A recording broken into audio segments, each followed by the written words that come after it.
apa diminum?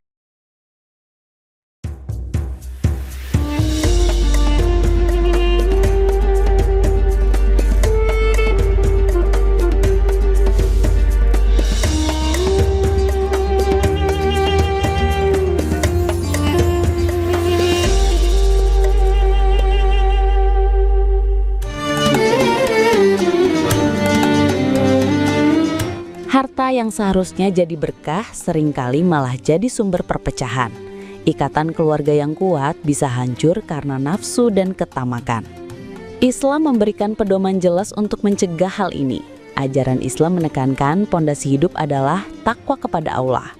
Menjaga silaturahmi adalah kewajiban utama, bahkan di atas urusan harta. Allah memberikan aturan ketat untuk melindungi pada kaum-kaum yang paling rentan, yaitu anak yatim. Harta mereka adalah amanah, bukan kesempatan untuk memakannya secara zalim. Memakan uang anak yatim adalah dosa besar, yang diibaratkan seperti menelan apu neraka. Begitu pula dengan warisan. Islam mengatur pembagiannya secara adil untuk laki-laki dan perempuan, memastikan tidak ada yang dizolimi. Tujuannya adalah agar harta menjadi alat untuk menguatkan, bukan memutus hubungan keluarga. Pada akhirnya, harta hanyalah titipan dan ujian. Jangan biarkan titipan itu merusak iman kita dan memutuskan tali persaudaraan. Gunakan harta untuk kebaikan agar ia menjadi berkah di dunia dan pahala di akhirat. Lalu bagaimana mengelola harta menurut ajaran Islam?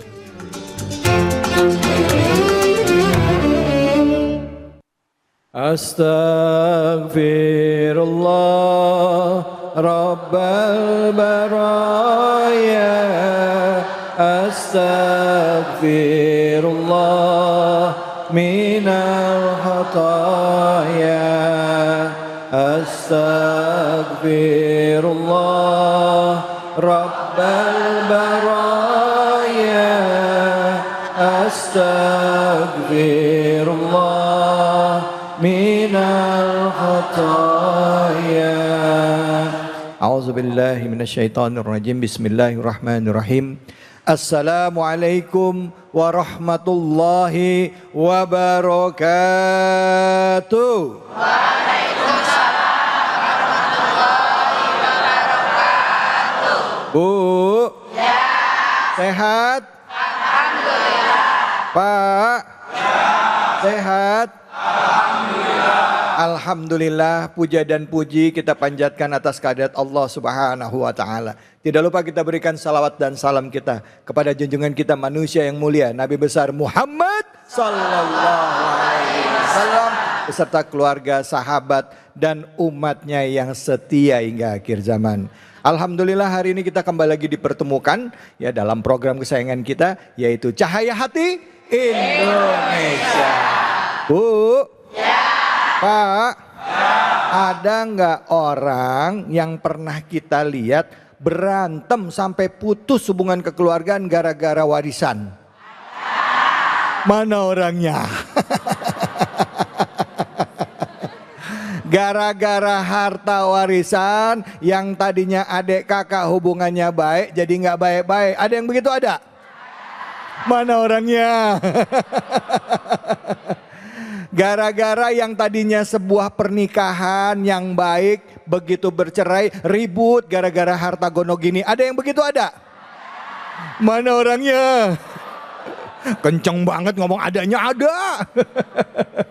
Harta itu seharusnya memberikan keberkahan buat kita semua. Bahkan kalaupun sampai ada hal-hal yang tidak diinginkan terjadi, tetap ada aturannya di dalam Islam. Termasuk juga harta yang namanya harta warisan. Nah, jangan sampai gara-gara harta warisan putus hubungan kakak sama adik. Karena yang namanya hubungan pernikahan mungkin ada istilah namanya mantan suami, mantan istri. Betul apa betul? Ada nggak istilahnya mantan adik gua? Mantan kakak gua ada nggak? Nggak ada. Yang namanya hubungan darah tetap kental. Nah, kali ini kita akan bahas lebih dalam. Yang tentunya yang akan jadi rujukan adalah surah An-Nisa, ayatnya yang pertama di segmen pertama ini ayat 1 hingga ayat 3. Bersama dengan nuru kita sudah hadir guru kita Al Ustadz Al Mukarram Abi Amir Faisal. Untuk itu kepada Abi Amir kami silakan. Silakan Abi. Fadhol. Terima kasih Bang David. Assalamualaikum warahmatullahi wabarakatuh.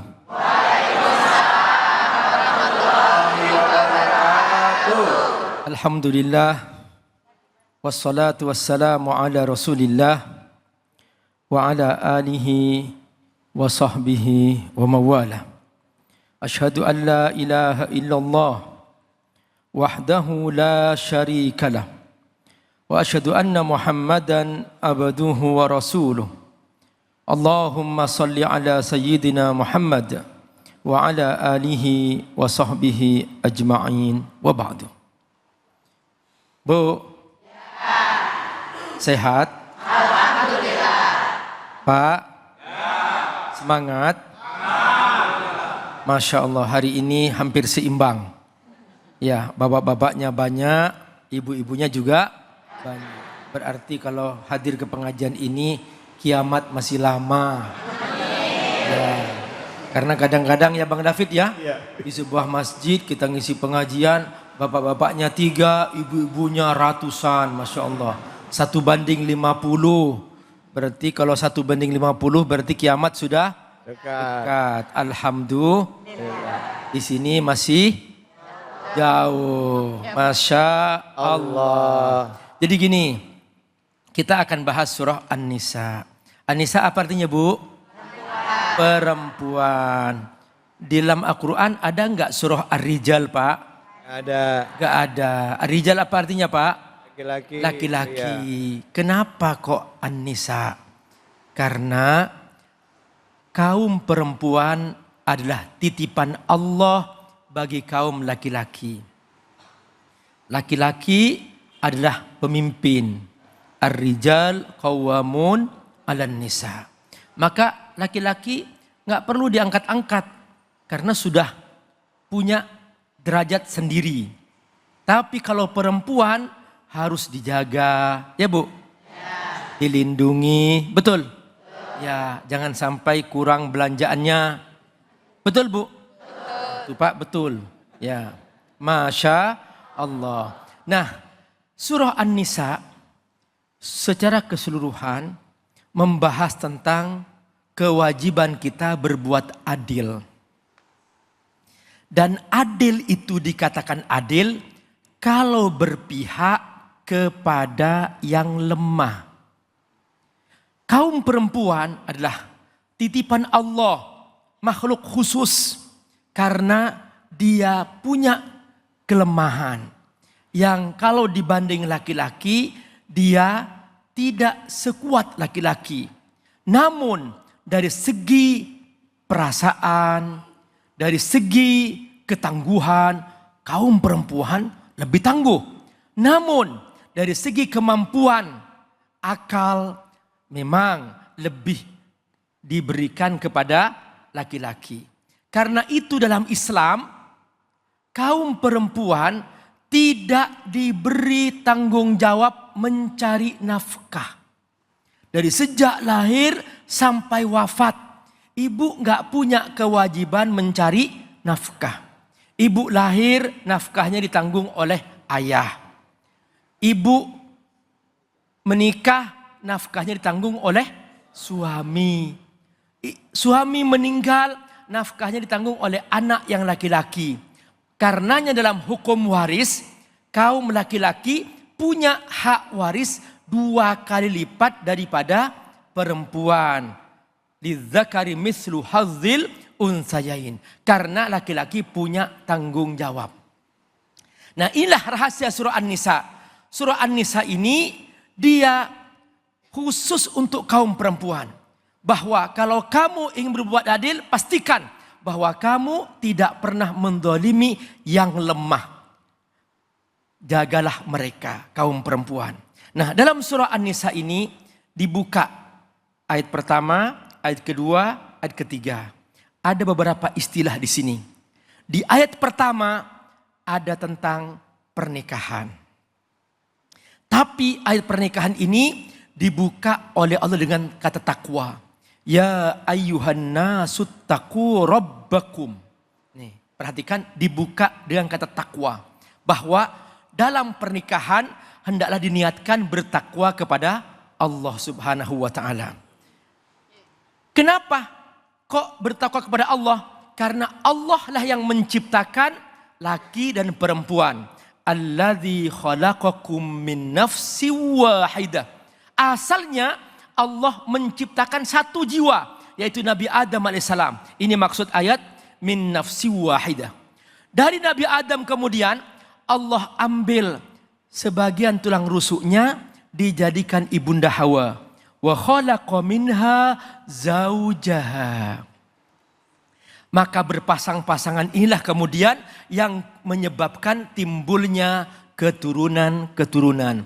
Wa bassa minhuma rijalan katsirau wa nisaa. Dan keturunan ini bisa berupa laki-laki, bisa perempuan-perempuan. Rijalan katsirau wa nisaa. Nah, dalam konteks ini bertakwalah kepada Allah. Wattaqullah.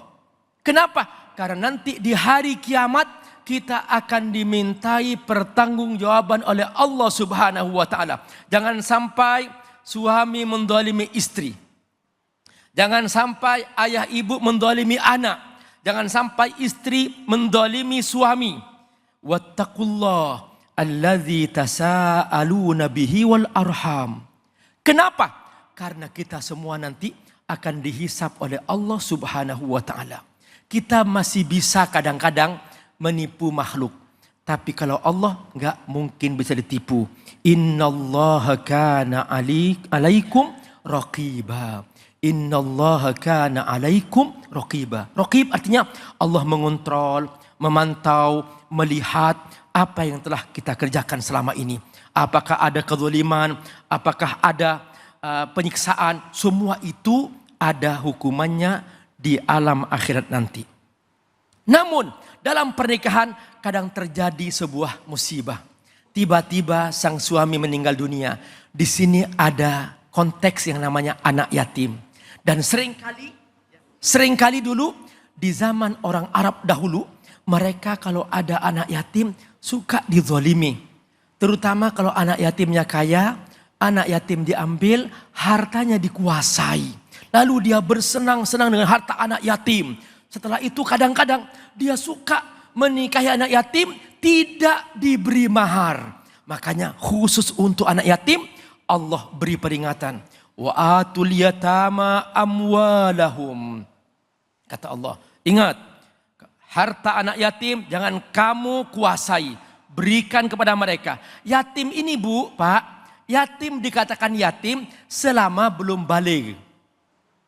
Kalau sudah balik, dia bukan yatim lagi. Tahta sinil bulu, begitu tafsirnya. Nah, makanya mereka selama belum balik, berikan harta mereka. Wala tatabaddul khabitha bit-thayyib. Dulu kebiasaan orang Arab, kalau punya anak yatim, yang baik-baik diambil, yang buruk-buruk dikasih ke anak yatimnya. Yang baik dikatakan at-thayyib, yang buruk dikatakan al-khabith. Kata Allah, wala tatabaddul khabith bit-thayyib.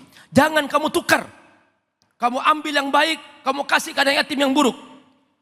Lalu kemudian ada juga orang Arab dulu, mereka mencampur aduk yang enak-enak dimakan untuk yang menanggung anak yatim. Tapi anak yatim dikasih yang buruk-buruk. Wala ta'kulu amwalahum ila amwalikum. Jangan kau campur aduk.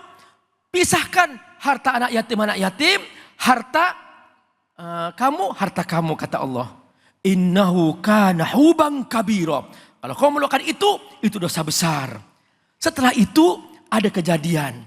Banyak orang Arab dahulu, mereka menikahi anak yatim dan tidak diberi mahar.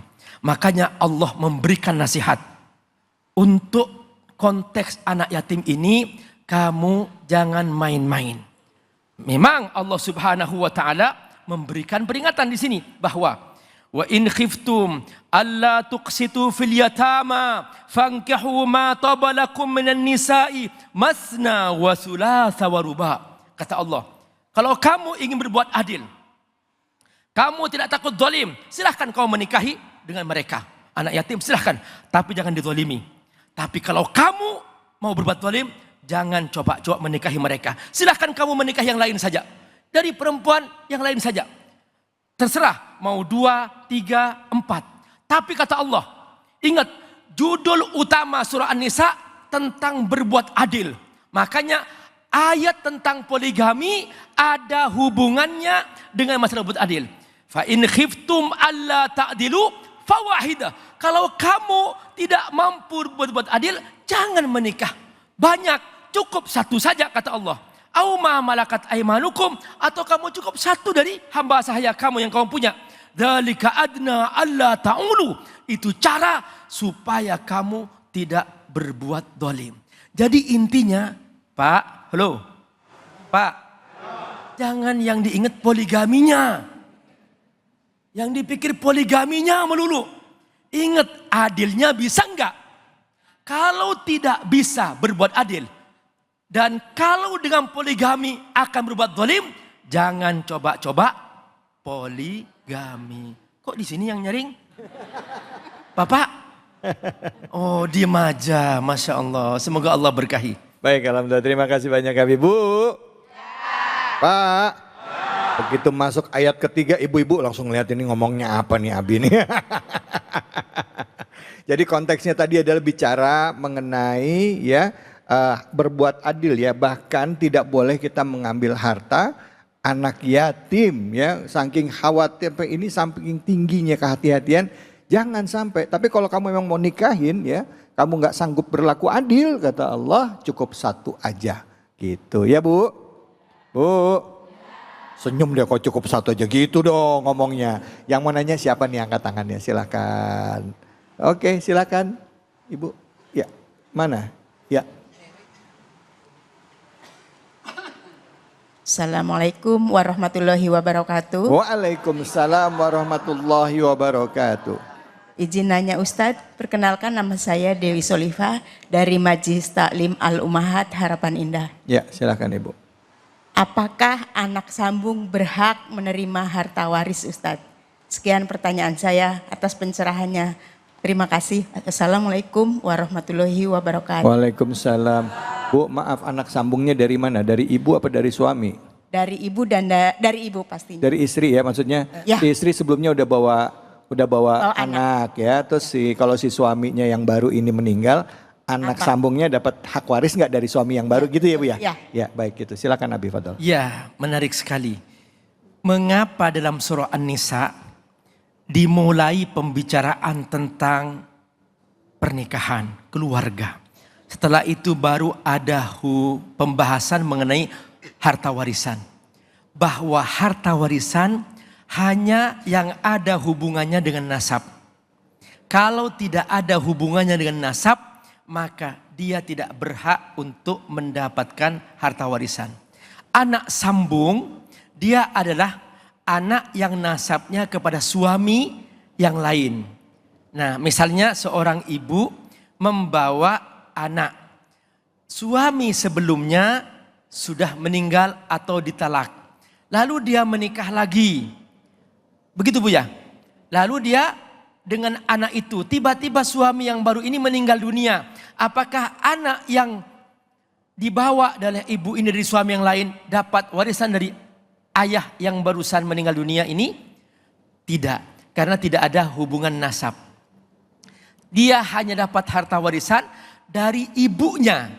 Kalau ibu yang melahirkannya dia meninggal dunia dan ibu punya harta di situ, maka dia dapat hak waris dari ibu yang mengandungnya. Itu pengertiannya. Gitu ya, gitu ya Bu ya, paham ya Bu ya? Paham ya? Oke baik Pak. Bu.